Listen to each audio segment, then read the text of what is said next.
सभी पत्रकार बंधुओं को रक्षाबंधन की और पूरे देश में सभी नागरिकों को रक्षाबंधन की शुभकामनाएं। मेरा नमस्कार। आज की प्रेस वार्ता, जैसा हमने देखा, नेता प्रतिपक्ष राहुल गांधी,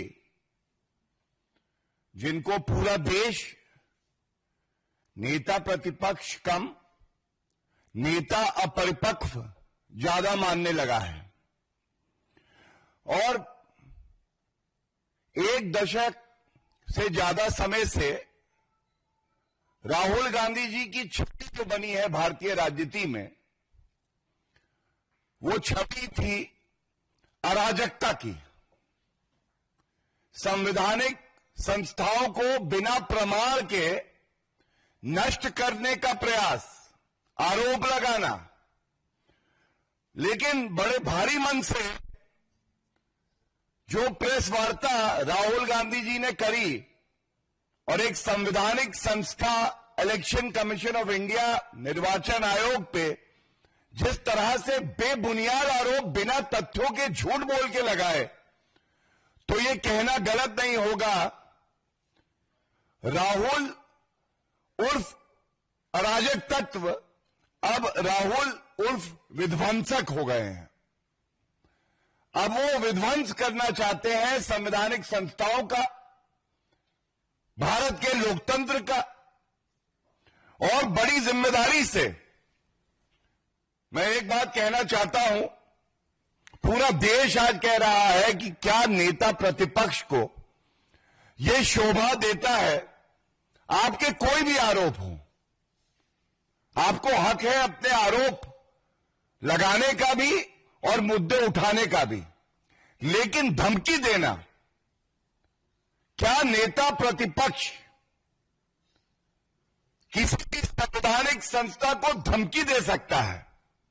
तो पहला मुद्दा जो इस प्रेस वार्ता में मैं उठाना चाहूंगा, नेता प्रतिपक्ष के लिए अशोभनीय है, निंदनीय है, पीड़ाजनक है हमारे लिए कि वो संवैधानिक संस्थाओं को अब धमकी देने लगे हैं। और उनकी पूरी प्रेस वार्ता, उनके सारे बिंदु बड़े ध्यान से हमने अध्ययन किया, और ये कहना गलत नहीं होगा, बिना प्रमाण, बिना तथ्य, बिना सबूत झूठ का कारोबार करने के लिए राहुल उर्फ विध्वंसक आरोप लगा रहे हैं। और पूरी तैयारी से मैं आया हूं, आपके सामने तथ्य रखूंगा, और जनता तो ये मान चुकी है कि राहुल गांधी जी अपरिपक्व, विध्वंसक, गैर जिम्मेदार और भारत के लोकतंत्र को कमजोर बनाने के लिए ही वक्तव्य देते हैं। सबसे पहले, क्या नेता प्रतिपक्ष, कोई सांसद जिसने संविधान की शपथ ली है, वह संवैधानिक संस्थाओं के खिलाफ जंग छेड़ सकता है इस तरीके से? आप मोडस ऑपरेंडी समझिए उनका। क्या मोडस ऑपरेंडी है? पहले, क्योंकि विश्वसनीयता नहीं है, भ्रष्टाचारी है, बेल पे बाहर है, कांग्रेस पार्टी घोटालेबाज है, चुनाव हार जाते हैं। जब चुनाव हारते हैं तो स्टेप नंबर 2, ठीकरा कहीं फोड़ना है, तो ठीकरा फोड़ते हैं वो कभी ईवीएम पे, कभी वीवीपैट पे, कभी इलेक्शन कमीशन ऑफ इंडिया पे, कभी जनता को ही बुरा भला कह देते हैं और झूठे आरोप लगाते हैं बिना तथ्यों के, और कभी औपचारिक शिकायत नहीं देते हैं। No formal complaint is ever given. If you want to seek a remedy in law, Mr. Rahul Gandhi, I must remind you, Our country, Bharat, India, is governed by rule of law, the Constitution of India. And there are forums to raise your complaint. But there is a procedure prescribed. You have to give a formal complaint. तो step number 2, कोई औपचारिक शिकायत नहीं. तीसरा, जब media में अनर्गल आरोप लगाते हैं, उसके बाद प्रमाण मांगती है कोई संवैधानिक संस्था, तो प्रमाण देने से मना कर देना. शपथ पत्र मैं दूंगा नहीं, डिक्लेरेशन मैं करूंगा नहीं. जो संवैधानिक संस्था है वो कहती है आप जो तथ्य कह रहे हैं वो गलत है, रिकॉर्ड पे कुछ और है, आप झूठ बोल रहे हैं, गलत है ये, और आप कहते हैं नहीं मैं डिक्लेरेशन नहीं दूंगा, मैं शपथ पत्र नहीं दूंगा, आपके तथ्यों का मैं जवाब भी नहीं दूंगा. जो मैं कहूं खाता ना बही, जो राहुल गांधी कहे वही सही. उसके बाद सबसे जो चिंताजनक है कि जिस तरह से झूठे आरोप लगाए जाते हैं, इससे देश में अराजकता फैलाना, नफरत फैलाना और संवैधानिक संस्थाओं की जो विश्वसनीयता है उस पर प्रश्न चिन्ह उठाना बेबुनियाद तरीके से, और यह चिंता का सबब है. अब मैं कुछ तथ्यों के साथ सर्वोच्च न्यायालय के आदेश के साथ लैस आया हूं. मैं जरूर यह जवाब देना चाहूंगा. पहला क्लेम क्या है? राहुल गांधी कहते हैं, ये बहुत अहम है सभी मीडिया साथियों के लिए भी, और राहुल गांधी जहां मिले माइक लगा के पूछिएगा क्या कहना है इस पे. राहुल गांधी का आरोप नंबर 1 है digital voter list machine readable format में नहीं दी जाती है. यही कहा है राहुल गांधी ने. सबसे पहले तो जो हमारी जानकारी है, वोटर लिस्ट वेबसाइट पे हमेशा उपलब्ध कराई जाती है. यह बात अलग है जब राहुल गांधी चुनाव हार जाते हैं तो इस तरह के आरोप लगाते हैं, लेकिन न्यायालय नहीं जाते हैं. और क्यों नहीं जाते मैं आपको बताता हूं. इसका उत्तर एक जजमेंट है मेरे पास सुप्रीम कोर्ट का, और आप बड़े ध्यान से सुनिएगा. ये लीजिए कौन गया था सर्वोच्च न्यायालय? कमलनाथ जी गए, और इसी जो भी कहूंगा इसी आदेश से सर्वोच्च न्यायालय के. पहली लाइन क्या कहता है ये? The petitioner who is the president of the Madhya Pradesh Congress committee, और ये रिलीफ मांग रहे हैं. मध्य प्रदेश कांग्रेस कमेटी के अध्यक्ष कमलनाथ सर्वोच्च न्यायालय जाते हैं और कहते हैं जो मतदाताओं की सूची है ये हमें as per rules text format में दीजिए, टेक्स्ट फॉर्मेट में दीजिए. सर्वोच्च न्यायालय क्या कहता है ये बड़ा अहम है. सबसे पहले निर्वाचन आयोग की विश्वसनीयता. एक तरफ झूठे, मक्कार, ओछी, घटिया राजनीति करने वाले राहुल गांधी नेता प्रतिपक्ष, जिनके शब्दों में इतना वजन नहीं है कि उस पर कोई टिप्पणी करी जाए, और एक तरफ हमारे देश का सर्वोच्च न्यायालय. ये कहते हैं निर्वाचन आयोग किसी पार्टी की भी टीम है.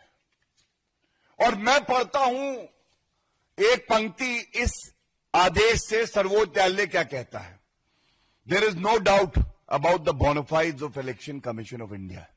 It is a matter of record that in the last 25-30 years, Election Commission of India has built up the reputation of an impartial body which tries to hold fair elections. It is a constitutional authority and has been discharging its functions quite satisfactorily. This is what the Supreme Court says. The important takeaways are, no doubt about the bona fides of the Election Commission of India. उनकी मंशा पर शक नहीं किया जा सकता। 25-30 साल से निर्वाचन आयोग निष्पक्ष संस्था के तौर पे कार्य कर रहा है और वो संवैधानिक संस्था है और अपने कर्तव्य का निर्वहन संवैधानिक तरीके से कर रहा है। ये राहुल गांधी को पढ़ना चाहिए, जो संविधान लेके घूमते हैं, दिखाते हैं, लेकिन अंदर क्या है उस संविधान के कभी पढ़ा नहीं राहुल गांधी जी ने। दिक्कत ये है सारी। इसके बाद जिस मुद्दे पे पहला आरोप लगा है मैं वो पढ़ देता हूं।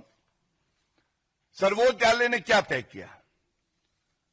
सर्वोच्च न्यायालय ने तय किया, it is for election commission of India to decide about the format in which the draft electoral roll is to be published.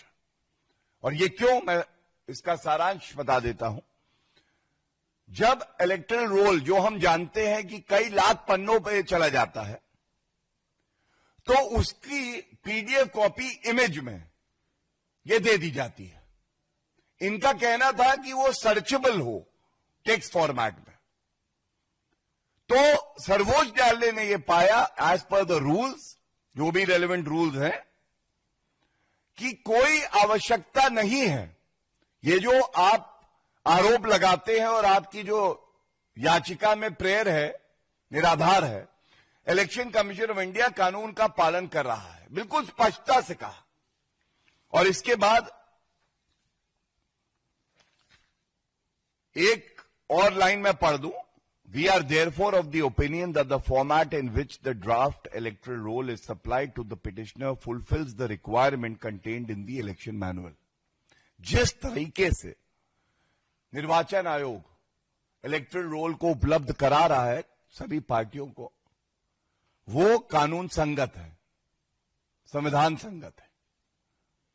It may be added, और ये बहुत अहम है, अगर कांग्रेस पार्टी जो कि चुनाव हारती है क्योंकि विश्वसनीयता नहीं है और उनको लगता है कि उनको इलेक्टोरल रोल को बदलना है, तो सर्वोच्च न्यायालय ने भी कहा, और इसको मैं आपके समक्ष रखूंगा। सर्वोच्च न्यायालय ने कहा, it may be added that if the petitioner so wants he can always convert it into searchable mode, which of course would require him to put his own efforts.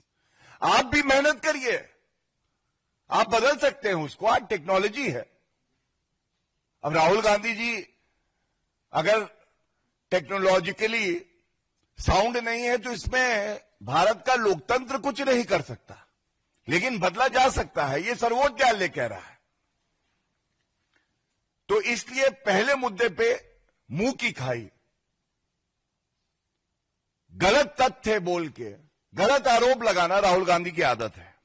दूसरा, राहुल गांधी जी पुनः अपने विध्वंसक अवतार में कहते हैं सीसीटीवी फुटेज जो है ये नष्ट कर दिया गया।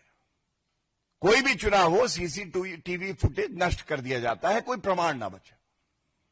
मैं इतना ही कहूंगा, अपरिपक्वता की पराकाष्ठा। कानून हम पढ़ेंगे नहीं, मेहनत हम करेंगे नहीं, आरोप हम पूरे लगाएंगे।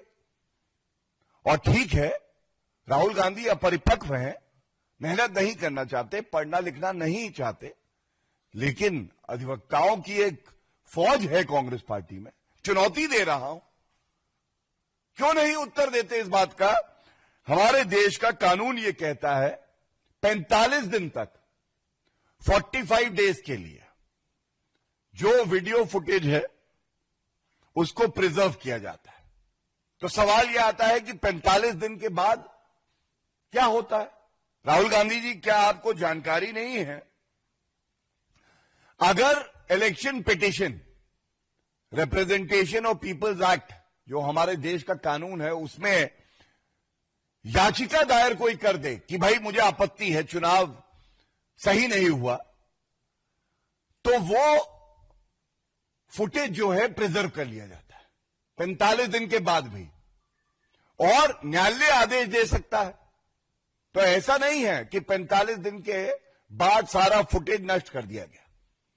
अगर आप सजग हैं और आपको लगता है कि चुनाव कहीं ठीक से नहीं कराया गया, तो आप पहली चीज तो इलेक्शन पिटीशन फाइल करेंगे, और आप जब फाइल करेंगे तो वो video footage, CCTV footage preserve कर लिया जाएगा। न्यायालय आदेश दे सकता है। तो क्या राहुल गांधी जी को यह बात नहीं पता है? क्या राहुल गांधी जी को यह भी नहीं पता है कि जब चुनाव हो रहे होते हैं तो जो प्रत्याशी होते हैं उनके पास एक्सेस होता है सीसीटीवी फुटेज, देख सकते हैं वो? क्या नहीं पता राहुल गांधी को? और सबसे महत्वपूर्ण बात यह है, निर्वाचन आयोग इस कानून के तहत क्यों चल रहा है, और हमारे जो कानून है देश के वो ऐसे क्यों हैं? जो राइट टू प्राइवेसी है, ये बहुत बड़ा राइट है, ये फुटेज जो है मिसयूज ना हो, किसी भी नागरिक को इससे तकलीफ ना हो, यह सुनिश्चित करने के लिए भी है। तीसरा, राहुल गांधी जी ने कहा फर्जी वोटिंग और मैनिपुलेशन वोटर लिस्ट में किया जा रहा है, और ये चाहे बिहार में एसआईआर हो, चाहे महाराष्ट्र हो, चाहे कर्नाटका की बात करें, हर जगह इस तरह के आरोप लगाते हैं। तो मैं ये बता दूं, हमारे देश के कानून में सेक्शन 24 है, रिप्रेजेंटेशन ऑफ पीपल एक्ट 1950। अगर आप कोई भी संदेह के घेरे में हैं तो आप अपील फाइल कर सकते हैं, और उसके बाद अगर आप डीएम के सामने जब अपील जाए नहीं संतुष्ट हैं तो एक और अपील वो सीईओ जो स्टेट का होता है उसके सामने कर सकते हैं। और इससे पहले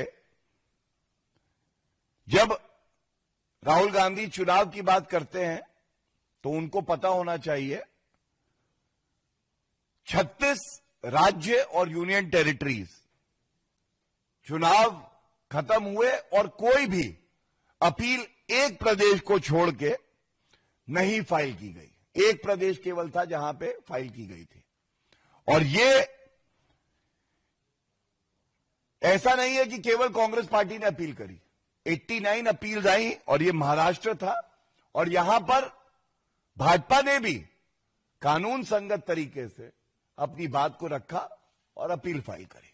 तो राहुल गांधी जी को यह सब पता होना चाहिए किस तरीके से देश का कानून कार्य करता है, और आपको कानून के दायरे में रह के ही अपनी बात को रखना चाहिए। अंत में एक है थ्रेटनिंग ऑपोजिशन पार्टीज, ये चार्ज लगाया है, और निर्वाचन आयोग एजेंट है एक पार्टी का, ये कहा है राहुल गांधी ने। इन दोनों का उत्तर मैं दे दूं। सबसे पहले तो राहुल गांधी जी धमकी देने का काम अगर कोई कर रहा है निर्वाचन आयोग को, तो वो आप स्वयं कर रहे हैं, आपके प्रवक्ता कर रहे हैं। और निर्वाचन आयोग ने हमेशा, चाहे वो ईवीएम पे जब आपने सवाल उठाए तो चैलेंज दिया कि आइए और दिखाइए कैसे हैक हो सकती है, तो आप नहीं गए। चाहे आपका आरोप, और आरोप देखिए कितना बेबुनियाद हो सकता है। मैं आपको यह बताना चाहूंगा कि राहुल गांधी जी किस तरीके से आरोप लगाते हैं। राहुल गांधी जी ने 3 फरवरी 2025 को कहा कि महाराष्ट्र में 70 लाख वोटर बढ़े हैं, 70 लाख, 3 फरवरी 2025। 7 फरवरी 2025 को प्रेस वार्ता में राहुल गांधी स्वयं कहते हैं कि 39 लाख वोटर बढ़े हैं, 39 लाख। लेकिन बिहार का चुनाव आता है, और बिहार में जब राहुल गांधी जाते हैं 9 जुलाई 2025 को, कहते हैं कि 1 करोड़ वोटर बढ़े हैं, 1 करोड़। मैं ये पूछना चाहता हूं आज यहां से, इलेक्शन कमीशन ऑफ इंडिया ने अपने जवाब में, जो मैं लेके आया हूं मेरे समक्ष है, 24 दिसंबर 2024 को प्रेस रिलीज में बताया 40 लाख वोटर। सोचिए, राहुल गांधी का सफर 39 लाख, फिर उसके बाद 70 लाख, और ये संसद के पटल पे, और उसके बाद 1 करोड़ बिहार में प्रदर्शन करते हुए, और अगले दिन सर्वोच्च न्यायालय में मामला लंबित था, लगा हुआ था, लेकिन प्रदर्शन कर रहे 1 crore voter, 1 crore voter. Election commission कह रहा है 40 लाख। राहुल गांधी जी इतने कंफ्यूज्ड क्यों हैं? राहुल गांधी जी इतना झूठ क्यों बोलते हैं? राहुल गांधी जी, हम गलत है ना, चुनौती स्वीकार करिए, निकलिए जहां छुपे हुए हैं। कृपया करके, मैंने तारीख के साथ बताया, उत्तर दीजिए देश को कि आप किस तरह से महाराष्ट्र के संदर्भ में भी झूठ बोल रहे हैं। और अगर निर्वाचन आयोग का आंकड़ा, जो कि मैंने आपको तिथि के साथ बताया, गलत था, आप किस न्यायालय में गए? यह बात जरूर है कि बॉम्बे हाईकोर्ट गए थे, वहां इनकी याचिका निरस्त कर दी गई। तो ये तथ्य जो मैंने आपके सामने रखे, ये इतने गंभीर हैं। ये राहुल गांधी की परिपक्वता पे सवाल तो है ही, लेकिन उनकी नीयत पे सवाल है। उनकी मंशा क्या है? क्या भारत के लोकतंत्र को कमजोर करने की मंशा है उनकी? क्या जिम्मेदारी से वो अपने कर्तव्य का निर्वहन नहीं कर सकते? और इसके साथ ही कितने अपरिपक्व हैं, मैं आपको कुछ आंकड़े और दे रहा हूं, ये बहुत महत्वपूर्ण है। राहुल गांधी जी को कोई गंभीरता से इसीलिए नहीं लेता। आप सुनिए, राहुल गांधी ने दावा किया बेंगलुरु सेंट्रल में 7 असेंबली सीट्स हैं। सत्य क्या है? 8 हैं। तो मैं पहले पूछना चाहता हूं, आप निर्वाचन आयोग पे आरोप लगाने जा रहे हैं। केजी का बच्चा जानता है आरोप लगाओ तो पहले तथ्य चेक करो, सही होने चाहिए। देश भर के सामने निर्वाचन आयोग को धमकी दे डाली, गलत शब्द कहे, अभद्र भाषा का इस्तेमाल किया, और आपको यह तथ्य नहीं पता है कि वहां सीटें 7 है कि 8 है। क्या उनकी गंभीरता पे सवाल नहीं उठेगा? उसके बाद उन्होंने कहा बेंगलुरु सेंट्रल में केवल 1 सीट बीजेपी जीती, महादेवपुरा। फैक्ट क्या है? 8 सीटें, 7 नहीं, 5 कांग्रेस जीती, 3 बीजेपी जीती। अपरिपक्व, झूठ बोलने वाले। तीसरा, उन्होंने एक व्यक्ति का नाम लिया, आदित्य श्रीवास्तव, कहा कि उसका वोट 4 जगह पे है। निर्वाचन आयोग ने उत्तर दिया कि उसका वोट केवल और केवल महादेवपुरा कॉन्स्टिट्यूएंसी में, और कहीं नहीं।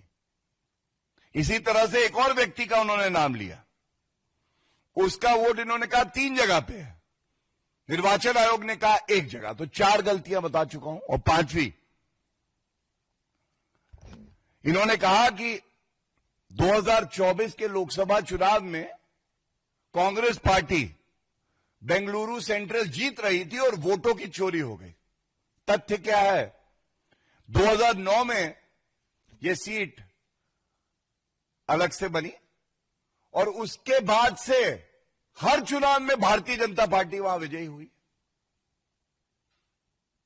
हर चुनाव में 2009, 2014, 2019 और 2024। राहुल गांधी जी कह रहे नहीं, कांग्रेस जीत रही थी, वोटों की चोरी हो गई। तो मैं एक बात जरूर कहूंगा, अगर निर्वाचन आयोग पे आपको विश्वास नहीं, सर्वोच्च न्यायालय का मैंने जजमेंट पढ़ा, विश्वास नहीं, एक काम करिए राहुल गांधी जी, सबसे पहले अपनी सदस्यता जो है लोकसभा की, उससे इस्तीफा दीजिए।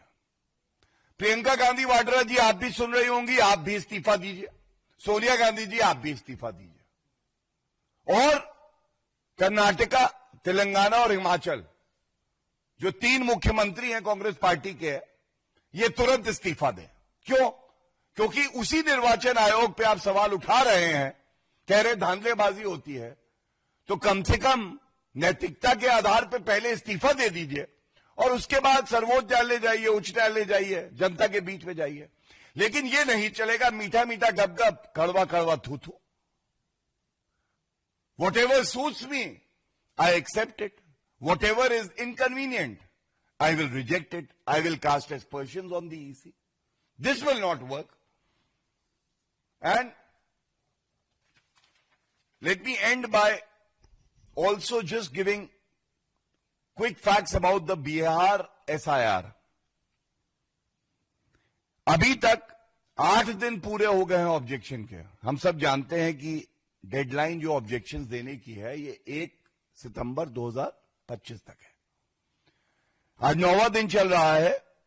कांग्रेस पार्टी, आरजेडी, वोटों की चोरी, मतदाताओं के लिए अच्छा नहीं, कितने ऑब्जेक्शन दिए इन पार्टियों ने।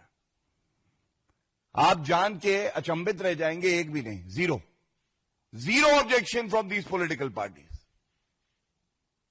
अगर आप कहते हैं गलत हो रहा है तो कम से कम ऑब्जेक्शन तो देते नहीं। और इसकी वजह क्या है? ये सब प्रोपेगेंडा केवल और केवल मीडिया में सुर्खियां बटोरने के लिए है। जानते हैं कि जब हलफनामा देंगे, डिक्लेरेशन देंगे, तो ये कानूनी अपराध है कि झूठ बोले, तो आपको सजा हो सकती है। इसलिए कभी भी हलफनामा राहुल गांधी नहीं देंगे, केवल हवाई बातें मीडिया में करेंगे। और इसके साथ ही मैं ये कहूंगा, आदरणीय प्रधानमंत्री श्री नरेंद्र मोदी जी ने विश्वसनीयता का मॉडल दिया, जनता का विश्वास जीतना पड़ता है, डिलीवरी का मॉडल दिया, विकास का एक मॉडल दिया। और तभी बार बार भारतीय जनता पार्टी और जो एनडीए के घटक दल हैं वो चुनाव जीत रहे हैं। चुनाव जीते भी जाते हैं, आप हार भी जाते हैं, लेकिन एक कमजोर खिलाड़ी, एक ऐसा खिलाड़ी जो देश से नफरत करता है, कि ऐसे बचकाने, झूठे, अमर्यादित और अपरिपक्व बयान देगा जैसे राहुल गांधी दे रहे हैं। Thank you. If there are any questions I would love to take them. या प्लीज।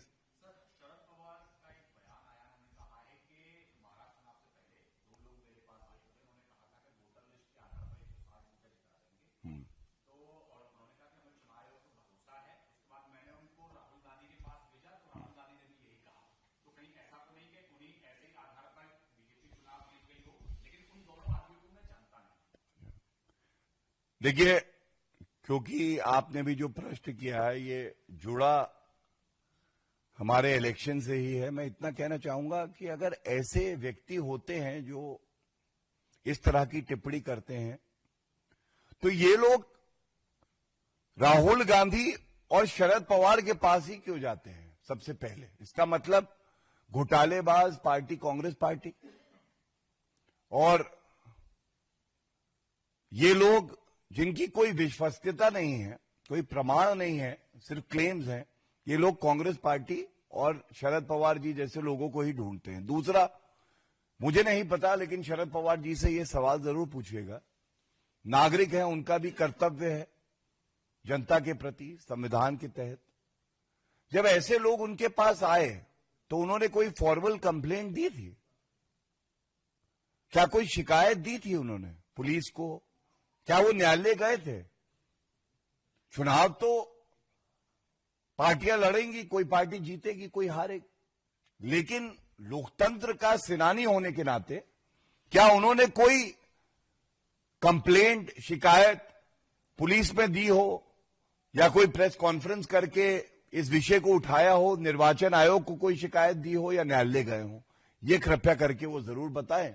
मैं समझता हूं ये एक अच्छी शुरुआत होगी विपक्ष की तरफ से।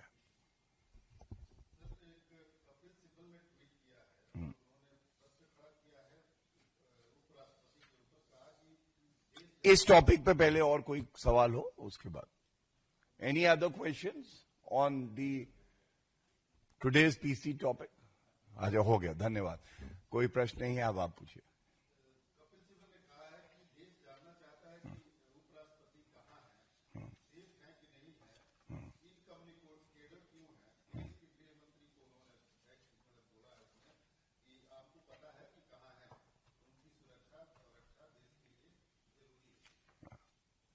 देखिए, ऐसा है कि ये वही लोग हैं जब उप राष्ट्रपति के पद पे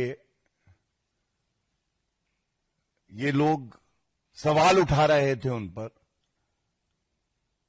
आज इन्हें चिंता हो रही है। लेकिन मैं as a matter of principle एक बात जरूर कहूंगा, हर नागरिक, हर व्यक्ति भारत के मजबूत लोकतंत्र में सुरक्षित है। अगर कोई नहीं सुरक्षित तो वो विध्वंसक लोग जो कि लोकतंत्र को तार तार करना चाहते हैं, आतंकवादी, भ्रष्टाचारी, नक्सलाइट्स, ये सुरक्षित नहीं है। प्लीज।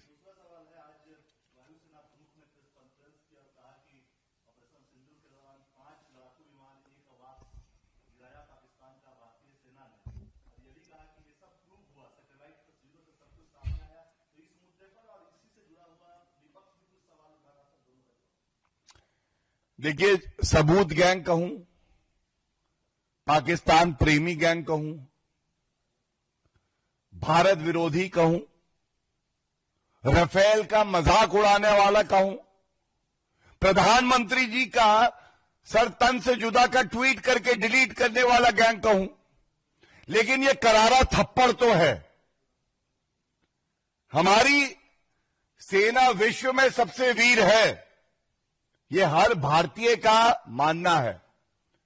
आदरणीय प्रधानमंत्री जी के नेतृत्व में हमारी सेना को खुली छूट दी गई और उसने अपने शौर्य का, साहस का परिचय दिया। यह भी पूरे विश्व को पता चल गया।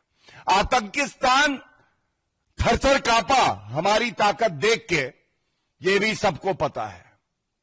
लेकिन फिर भी अगर कोई हमारी सेना पर, हमारे देश पर सवाल उठाता है तो वो राहुल गांधी और मैं कहूंगा गैर जिम्मेदार विपक्ष, जिनको आज मुंह छुपाने की जगह नहीं मिलेगी, चुल्लू भर पानी में डूब नहीं पाएंगे।